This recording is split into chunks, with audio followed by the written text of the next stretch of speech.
Hello friends, subscribe करें हमारे channel को और बेल आइकन को भी दबाएं ताकि सारी लेटेस्ट अपडेट और वीडियो आप तक पहुंचे सबसे पहले।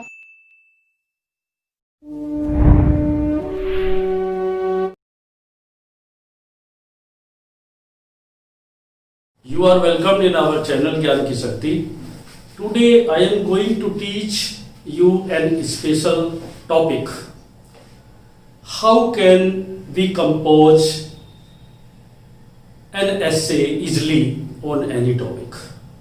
किसी दिए हुए टॉपिक पर हम आसानी से कैसे कोई निबंध लिख सकते हैं, उसकी क्या टेक्निक है, किस प्रकार से हमने उस टॉपिक को एक ऐसे के रूप में लिखना है, तो उसके बारे में कुछ थोड़े से सजेशंस मैं यहाँ पर देने जा रहा हूँ। उनको आपने फॉलो करना है और आप इजली अपना ऐसे लिख सकते हैं। इंटरमीडिएट यूपी बोर्ड में एग्जामिनेशन में जो ऐसे आता है वो 4 या 5 टॉपिक दिए जाते हैं। उनमें से किसी एक टॉपिक पर 250 वर्ड्स में 250 शब्दों का ऐसे लिखने के लिए आता है। अब उन 250 शब्दों को हम कैसे लिखते हैं, ऐसे की हम बिगिनिंग कैसे करते हैं, उसका कंक्लूजन समापन कैसे करते हैं, ये सब चीजें मैं बताने जा रहा हूं और किस प्रकार से हम उसको कंपोज करते हैं। यानी ये है the art of composing an essay. The art of composing an essay, एक निबंध को कंपोज करने की, लिखने की एक कला। किस प्रकार से हम इसको लिखते हैं, तो firstly I am going to tell you, जब हम एग्जामिनेशन में होते हैं, कोई बोर्ड का एग्जाम देते हैं या किसी कॉम्पिटिटिव एग्जाम को हम उसको देते हैं, तो उसमें जो भी एक ऐसे आता है, लिखने के लिए आता है, या कभी कभी ग्रुप डिस्कशन में कोई टॉपिक दे दिया जाता है, वहाँ पर भी हमारा वही एटीट्यूड रहता है। जब हम ऐसे को लिखना सीख लेते हैं किसी भी टॉपिक पर, तो हम उस ग्रुप डिस्कशन में भी पार्टिसिपेट करके उस टॉपिक के ऊपर उसी माध्यम से, उसी मैटर के आधार पर काफी कुछ बोल सकते हैं जो कि हमने अपने माइंड में कलेक्ट किया है। सब चीज माइंड से चलती है। फर्स्टली जब हम लिखते भी हैं, हमारी लेखनी बाद में चलती है। First of all that weave, वो विचार हमारे मस्तिष्क में आता है। तो याद रखिए, जो ये मैं 10 सजेशन दे रहा हूँ, 10 सुझाव दे रहा हूँ, इन 10 सजेशन के आधार पर आपने अपने ऐसे को लिखना है। तो इसमें देखिए, सबसे पहला टॉपिक है, ये हेडलाइन से सिलेक्शन ऑफ टॉपिक। जब हमारे सामने बहुत सारे टॉपिक्स दिए हुए होंगे तो उनमें से हमें एक टॉपिक चुनना है। अब हम बहुत ही अच्छी तरह से उस टॉपिक पर अच्छी तरह से थिंक करते हैं, कंसिडरेशन करते हैं कि कौन सा टॉपिक हमारे लिए इजी रहेगा। थॉट हर टॉपिक के बारे में हमारे पास है, लेकिन ज़्यादा थॉट्स किसके बारे में हमारे पास है? इंग्लिश का वो ऐसे हमें लिखना है। हमने हिंदी विषय को भी पढ़ा है, हमने दूसरे अपने विषयों को भी पढ़ा है, पहले से पढ़ते आ रहे हैं। ऐसा कौन सा टॉपिक उन 4 या 5 टॉपिक में है जो कि ज़्यादा पॉपुलर है और बहुत ज़्यादा हमारे यूज में आया है? कहीं ना कहीं हमने उस टॉपिक के बारे में बहुत सारी बातें सुनी है। जब हम उन टॉपिक्स को पढ़ते हैं और एकाग्रता से उनके बारे में कंसिडरेट करते हैं, तो फिर हमें ऐसा महसूस होता है कि ये टॉपिक हमने ज़्यादा बार पढ़ा है, या इसके बारे में ज़्यादा बार सुना है, या इसके बारे में हमारे माइंड में ज़्यादा थॉट्स हैं जिनको कि हम लिख सकते हैं। तो pay attention at this very well. इस प्रकार से हमने कंसिडरेशन करके करना है और सबसे पहले उस टॉपिक को सेलेक्ट करना है जिस पर कि हम लिखने जा रहे हैं, या जो हमारे लिए बहुत ही इजी रहेगा। तो सपोज हमने वो टॉपिक भी सेलेक्ट कर लिया, उसका सिलेक्शन हो गया। अब उस टॉपिक का हमें सबसे पहला जो हेडलाइन है वो इंट्रोडक्शन देना है। सबसे पहला कोई भी ऐसे हम लिखते हैं तो सबसे पहला उसका जो आउटलाइन होगा वो इंट्रोडक्शन होता है, और जो एंड होता है वो कंक्लूजन होता है। दो तो ऑलरेडी हमें मालूम है कि एक इंट्रोडक्शन होगा और एक कंक्लूजन होगा, वो टॉपिक कोई भी रहा हो। यानी सबसे पहले जब इंट्रोडक्शन आता है तो उस इंट्रोडक्शन का मतलब होता है कि हमें उस इंट्रोडक्शन में क्या करना है। इंट्रोडक्शन में उस टॉपिक से रिलेटेड हमें बताना है कि उस टॉपिक के बारे में मान लीजिए कि हम टेलीविज़न के बारे में लिखते हैं तो टेलीविज़न के बारे में हम बताएंगे कि टेलीविज़न क्या चीज़ है, किसके द्वारा इसकी इन्वेंशन की गई थी। अर्थात कंप्यूटर के बारे में हम लिखते हैं तो कंप्यूटर के बारे में बताएंगे। साइंस के बारे में लिखते हैं तो साइंस क्या है, कंप्यूटर क्या है, किसके द्वारा इसको बनाया गया है। साइंस के बारे में इसकी डेफिनेशन देंगे और इन सब चीज़ों का हम इंट्रोडक्शन में उल्लेख करते हैं, यानी उस टॉपिक की जानकारी, उसकी इंफॉर्मेशन हम देते हैं कि उस टॉपिक की क्या इंफॉर्मेशन है, वो टॉपिक क्या है, ये हम इंट्रोडक्शन में देंगे। उसके बाद सेकंड आउटलाइन। तो देखिए जब हम टॉपिक को सेलेक्ट कर लेते हैं तो सबसे पहली बात होती है कि हम उसके ऊपर कुछ आउटलाइन बना लेते हैं। रफली अपने माइंड में भी बना सकते हैं, किसी पेपर पर बना सकते हैं। रफ पेपर जो हमें मिलता है एग्जामिनेशन में, उस पर हम रफ पेपर पर आउटलाइंस बना सकते हैं उस टॉपिक से रिलेटेड। तो आउटलाइंस बिल्कुल बनाएं। कोई भी ऐसे जब आपने लिखना है तो निश्चित रूप से आप उसे आउटलाइंस में लिखें। आउटलाइन से मेरा तात्पर्य हेडिंग से है, हेडलाइन से है। अर्थात हमने उस टॉपिक पर हेडिंग बना लिए कि हमने इतने हेडिंग इस टॉपिक पर लिखने हैं, तो वो आउटलाइंस हमारी बन जानी चाहिए। मान लीजिए हम साइंस के बारे में लिखना चाहते हैं तो सबसे पहला इंट्रोडक्शन हो गया। उसके बाद आगे साइंस का कंट्रीब्यूशन किन किन क्षेत्रों में रहा है, कम्युनिकेशन के क्षेत्र में रहा है, मेडिकल साइंस के क्षेत्र में रहा है, ट्रांसपोर्टेशन के क्षेत्र में रहा है। तो ये सारी चीजें हम अलग अलग उनकी हेडलाइंस तैयार कर लें कि हमें इसमें क्या क्या देना है।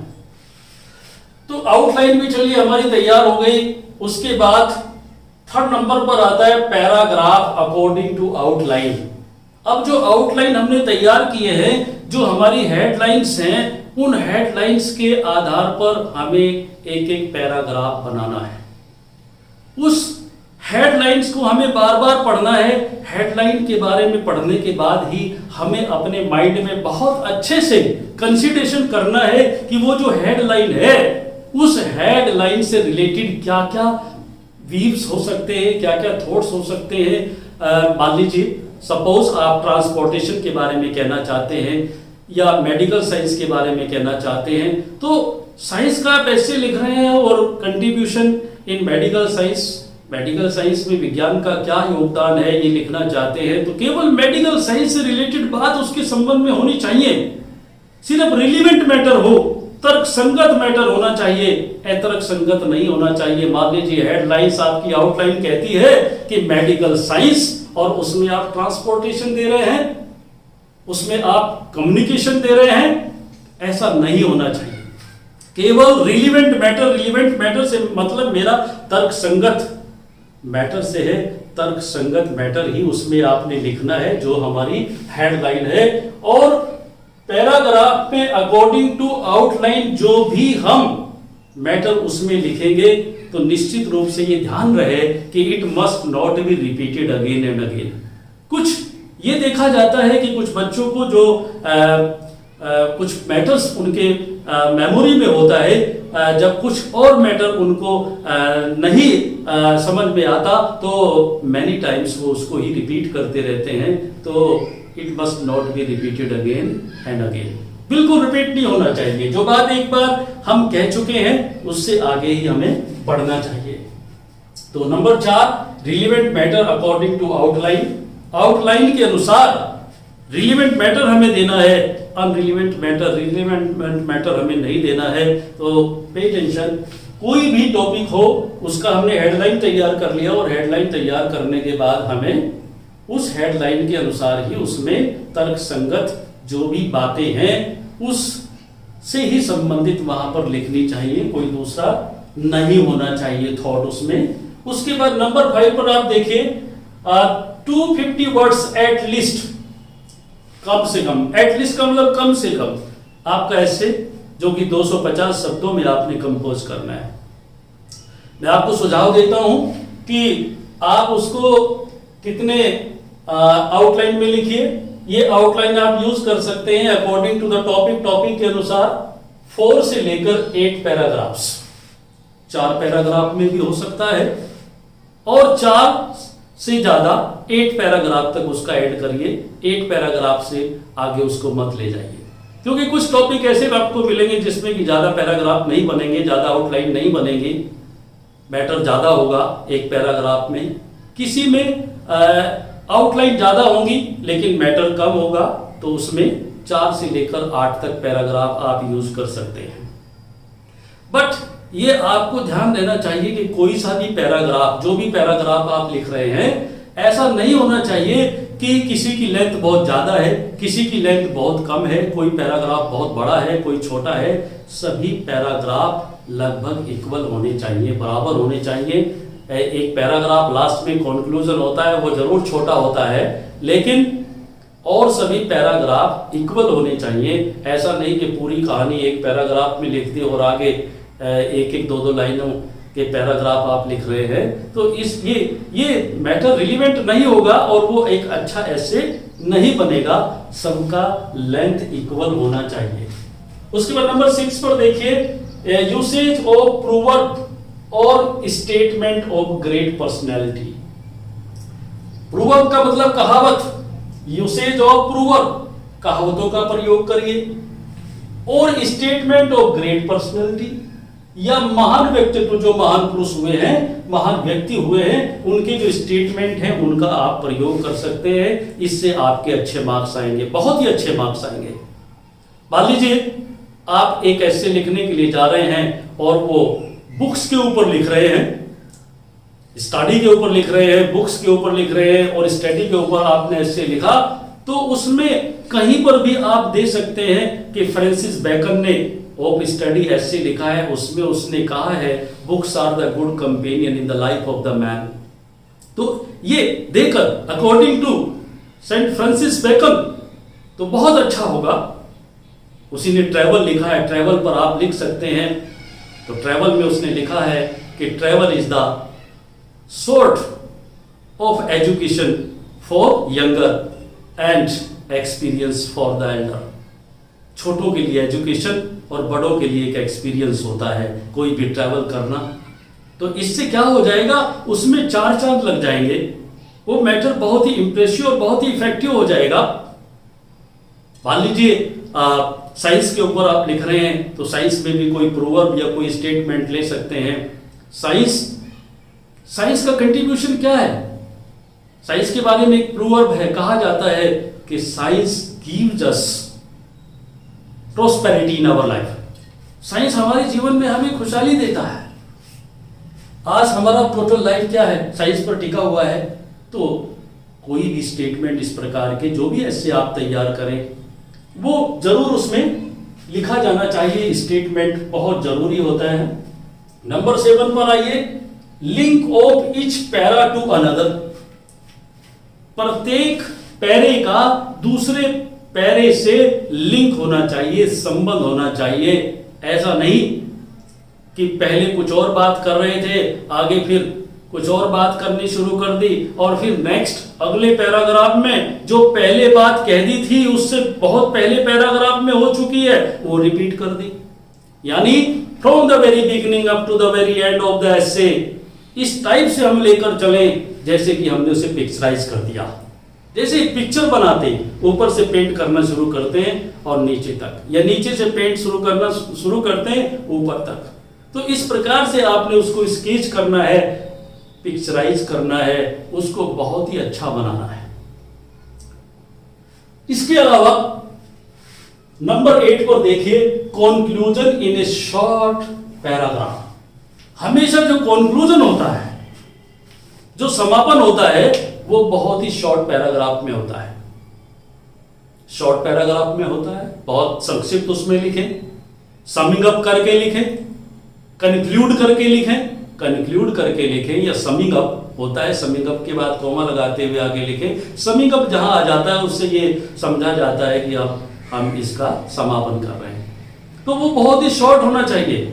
लेकिन अक्सर ये देखा जाता है बोर्ड एग्जामिनेशन में कि कुछ बच्चे क्या करते हैं, उसमें कंक्लूजन में जो पीछे लिखा है सभी पैराग्राफ्स में, उनमें से 2 पंक्तियां वहां से उठाते हैं, 2 वहां से उठाते हैं, 2 वहां से उठाते हैं, और उसका भी एक बहुत बड़ा पैराग्राफ बना देते हैं। उससे आपका इंप्रेशन जो है अच्छा नहीं जाएगा।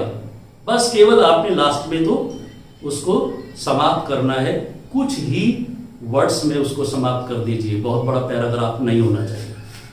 उसके बाद नेक्स्ट आता है नंबर 9 पर, use easy mistake less and idiomatic language.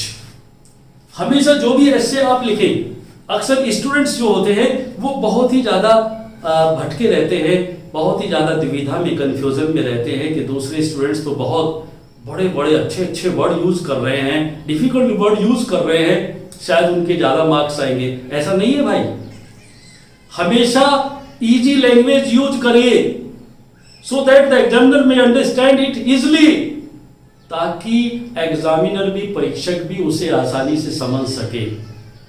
What you are going to do, जो आप कहने जा रहे हैं उसको वो अच्छी तरह से समझ सके। आपने बहुत डिफिकल्ट वर्ड यूज कर दिए लेकिन उनका कोई लिंक नहीं है, वहां पर उनका कोई औचित्य नहीं है, ऐसी लैंग्वेज यूज मत करें। आपने इजी लैंग्वेज यूज करनी है, मिस्टेक लेस, त्रुटि रहित, उसमें कोई गलती नहीं होनी चाहिए। इडियमेटिक, मुहावरों का प्रयोग जरूर करिए। मुहावरों का प्रयोग अच्छा माना जाता है, एग्जामिनर पर इसका अलग ही इंप्रेशन पड़ता है और वो स्टूडेंट अलग ही माना जाता है। There is power in your pen, आपकी पेन में पावर है। If you want you can snatch the marks from the examiner, आप एग्जामिनर से मार्क्स छीन सकते हैं। You can compel him to give you more marks in the comparison of other students, आप दूसरे विद्यार्थियों की तुलना में तुम्हें वो ज्यादा मार्क्स दे, उसको कंपेल कर सकते हैं, उसे विवश कर सकते हैं। और ये पावर कहां से आएगी तुम्हारे पेन में? If there is power in your mind, यदि आपके माइंड में पावर है। और माइंड में पावर कब आएगी? If you have to read more and more vocabulary, ज्यादा से ज्यादा शब्दकोश आपके माइंड में होगा, तब आप ज्यादा से ज्यादा सोच सकते हैं, कंसिडरेट कर सकते हैं, ज्यादा से ज्यादा आइडियाज आप वहां पर जो है एक्सप्रेस कर सकते हैं। तो आपकी जो भाषा होनी चाहिए इजी होनी चाहिए, मिस्टेक लेस होनी चाहिए एंड इडियमेटिक, मुहावरों से युक्त होनी चाहिए। आफ्टर दैट 10वां पॉइंट है, 10वां सजेशन मैं आपको दे रहा हूं, follow correct spelling and rules of grammar. हमेशा स्पेलिंग करेक्ट होनी चाहिए। मोस्टली देखा जाता है कि आपाधापी में प्रॉम्प्टली का मतलब जल्दबाजी में बच्चे स्पेलिंग मिस्टेक करते हैं और उसका मीनिंग कुछ और वहां बन जाता है, या वो मीनिंग क्लियर नहीं रहता और इस प्रकार से उनके मार्क्स कम आते हैं। तो निश्चित रूप से जब आप याद करते हैं, एस्से के बारे में याद करते हैं या एस्से को आप बनाना चाहते हैं, तो जितने भी वर्ड्स आप वहां पर रखें उनकी स्पेलिंग बिल्कुल करेक्ट होनी चाहिए। And follow the rules of grammar. अक्सर ये भी देखा गया है कि बच्चे ग्रामर के रूल्स का ध्यान नहीं रखते, कहीं इस नहीं आता, कहीं आर्टिकल का प्रयोग एन और दी का प्रयोग सही नहीं होता, कहीं प्रीपोजिशन का प्रयोग नहीं होता, कहीं टेंसेस से संबंधित जो रूल्स हैं एंड रेगुलेशंस हैं वो फॉलो नहीं की जाती, कहीं पर प्रोनाउंस का, जितने भी पार्ट्स ऑफ स्पीच है उनका सही यूज नहीं होता। तो निश्चित रूप से जो भी आप लिखें बोल्डली, सुडोल होना चाहिए, बहुत अच्छा होना चाहिए, क्लियर होना चाहिए, उसका आफ्टर रीडिंग, पढ़ने के बाद मीनिंग एकदम से समझ में आ जाना चाहिए। इससे क्या होता है, एग्जामिनर आपसे इम्प्रेस होगा और वो आपको अच्छे मार्क्स देगा। बिल्कुल त्रुटि रहित language, easy language, idiomatic language, spelling correct and follow the rules of grammar, इन सभी आउटलाइंस में आपने अपने एस्से को कंपोज करना है। कई बार ऐसा आता है कि कोई टॉपिक ऐसा आ जाता है, मान लीजिए कोई टॉपिक आ गया और आपने उस पर एस्से लिखना है। अरे भाई, आप उसके 5 पॉइंट बना लीजिए। इंट्रोडक्शन पहला होता है, उसके बारे में जानकारी दीजिए, जो कुछ भी आपके माइंड में थॉट हैं। लास्ट आपका कंक्लूजन होता है। दो तो आपके ऑलरेडी क्लियर हो गए।